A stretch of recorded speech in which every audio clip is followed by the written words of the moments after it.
दोस्तों नमस्कार। एक बार फिर से आपका मेरे चैनल में स्वागत है। आज हम बात करेंगे सर कटे भूत की, जो इन दिनों भी काफ़ी चर्चा में है और एक बहुत ही बड़ी मूवी भी आई है स्त्री 2, जो इसी के ऊपर बेस्ड है। आज जो मैं आपको कहानी सुनाने जा रहा हूँ वो इसी के बारे में है। तो आइए कहानी की शुरुआत करते हैं।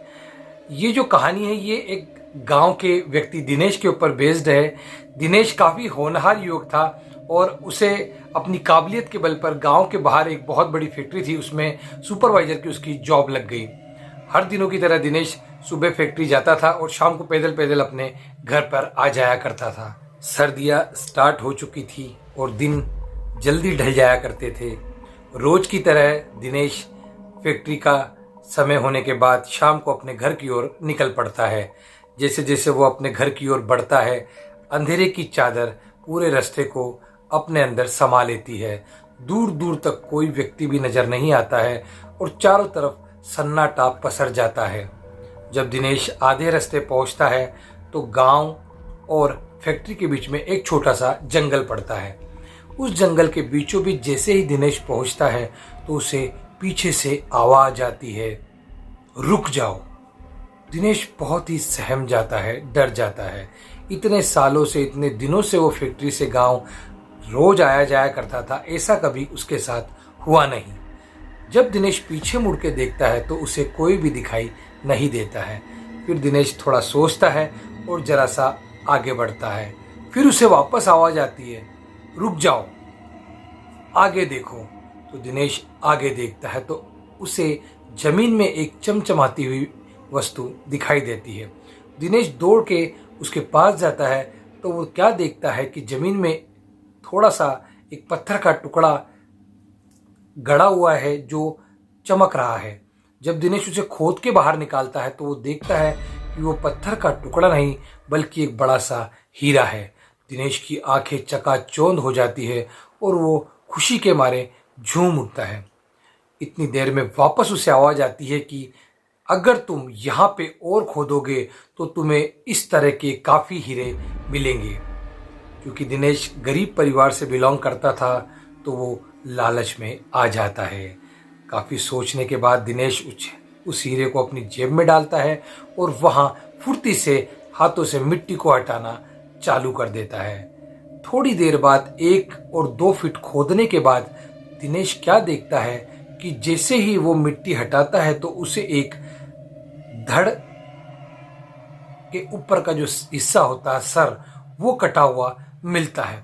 दिनेश के हाथ पैर फूल जाते हैं और वो डर के मारे एकदम से चीख उठता है और वहीं गिर जाता है।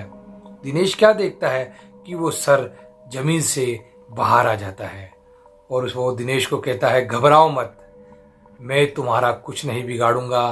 तुमने मुझे यहाँ से मुक्ति दिलाई है। तुम अगर मेरा एक काम और कर दोगे तो मैं तुम्हें काफ़ी कुछ धन दूंगा, काफ़ी ढेर सारा सोना दूंगा, हीरे जवाहरात दूंगा, तुम्हारा जीवन माला माल कर दूंगा, तुम्हारा जीवन खुशियों से भर दूंगा। दिनेश पहले तो डरता है, लेकिन काफ़ी सोचने के बाद दिनेश सोचता है कि ये एक हीरा मुझे अगर मिला है तो हो सकता है कि ये जो बोल रहा है वो बिल्कुल सही हो और आगे जाके ये मुझे काफ़ी ऐसे ढेर सारे हीरे देगा। दिनेश बोलता है, इसके लिए मुझे क्या करना पड़ेगा? तो वो जो सर होता है, आधा कटा हुआ जो सर होता है, वो उसे कहता है कि तुम मेरे पीछे आओ, मैं तुम्हें एक जगह ले चलता हूँ और वहाँ जब तुम खुदाई करोगे तो तुम्हें ढेर सारे हीरे जवाहरात मिलेंगे। दिनेश लालचवश उसके पीछे पीछे चलना चालू कर देता है और वो सिर वहाँ से हवा में उड़ता हुआ तेजी से आगे जंगल के अंदर बढ़ने लगता है। 1 से 2 किलोमीटर जाने के बाद वो सर वहीं रुक जाता है और दिनेश को बोलता है कि तुम यहाँ खोदो, यहाँ तुम्हें ढेर सारा हीरे जवाहरात और खजाना मिलेगा। दिनेश जल्दी से खोदना चालू करता है। 2 या 3 फीट खोदने के बाद दिनेश क्या देखता है कि नीचे जमीन में बड़ा सा उस सर का जो धड़ होता है वो अंदर गड़ा हुआ है। दिनेश के हाथ पैर फूल जाते हैं और वो बहुत ही जोर से चीखने चिल्लाने लग जाता है और बुरी तरह घबरा जाता है। तो वो जो सर होता है वो बोलता है, डरो मत, ये मेरा आखिरी काम था, तुम इसे निकालो और निकाल के बाहर रखो, फिर मैं तुम्हें पक्का खजाने का पता बता दूंगा। तुमने मेरा बहुत काम किया है, बस मेरा एक छोटा सा काम और कर दो, मैं तुम्हें माला माल कर दूंगा। मरता क्या न करता दिनेश कैसे तैसे उसे पूरा खोद के जमीन के बाहर उस धड़ को निकाल के लेटा देता है। लेकिन दोस्तों, असली कहानी तो यहीं से शुरू होती है। वो जो धड़ होता है वो उसी सर का दूसरा हिस्सा होता है।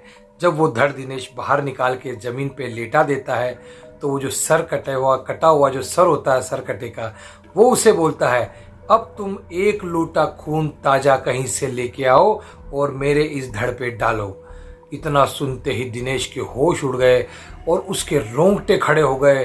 वो थर थर कांपने लगा और इतना बुरी तरह वो डर गया। वो बोला, मैं बहुत ही साधारण आदमी हूँ, मैं आपको खून कहाँ से लाके दूंगा।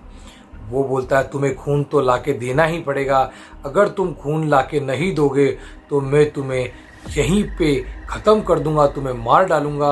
और वो अपनी शक्तियों से वहाँ पे खड़े खड़े एक चाकू और खून से सनी हुई एक तलवार वहीं प्रकट कर लेता है और उसे दिखाता है कि ये देखो, अगर तुमने मुझे खून नहीं लाके दिया तो मैं तुम्हारे परिवार के सभी लोगों की इनसे हत्या कर दूंगा।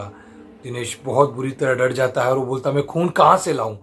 तो वो जो कटा हुआ सर होता है वो बोला, चलो मेरे साथ, मैं तुम्हें बताता हूँ। कटा हुआ सर जंगल में आगे आगे, दिनेश पीछे पीछे।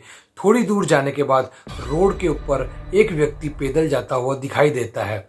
वो जो कटा हुआ सर होता है वो कहता है, तुम जाओ उसे मारो और खून का एक लोटा भर के लाओ। इतना सुनते ही दिनेश बहुत बुरी तरह सहम जाता है, लेकिन वो इतने बुरे चक्रव्यूह में फंस चुका था कि उसके पास कोई और रास्ता था भी नहीं। दिनेश उस व्यक्ति को पीछे से वार करता है पत्थर से और वहीं वो मर जाता है। फिर दिनेश उसका जो खून होता है वो एक लोटे में लेके आता है और वो उस धड़ के ऊपर जंगल में जाकर डाल देता है। और ऐसा करने के तुरंत बाद वो जो सर होता है वो उस धड़ से जुड़ जाता है और एक विशालकाय पिशाच वहीं खड़ा हो जाता है और वो जीवित और प्रज्वलित हो उठता है। ये देखते ही दिनेश बहुत बुरी तरह फिर से डर जाता है और उसे हाथ जोड़कर माफ़ी मांगता है कि मुझे बख्श दो, मैंने तुम्हारे सब काम कर दिए, मुझे कोई खजाना भी नहीं चाहिए, अब मुझे आप छोड़ दो।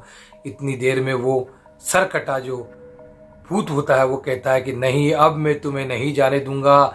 मैं काफ़ी सालों से, काफ़ी समय से ज़मीन में मैं गड़ा हुआ था और अब मुझे बहुत जोर के भूख लग रही है और अब मैं तुम्हें खाऊंगा, तुम्हारे कच्चे मांस को खाऊंगा और तुम्हें यहीं तुम्हारे प्राण त्यागने होंगे। इतना सुनते ही दिनेश बिल्कुल दाएं बाएं देखता है और दौड़ लगाता है, जोर के पीछे भागना शुरू कर देता है।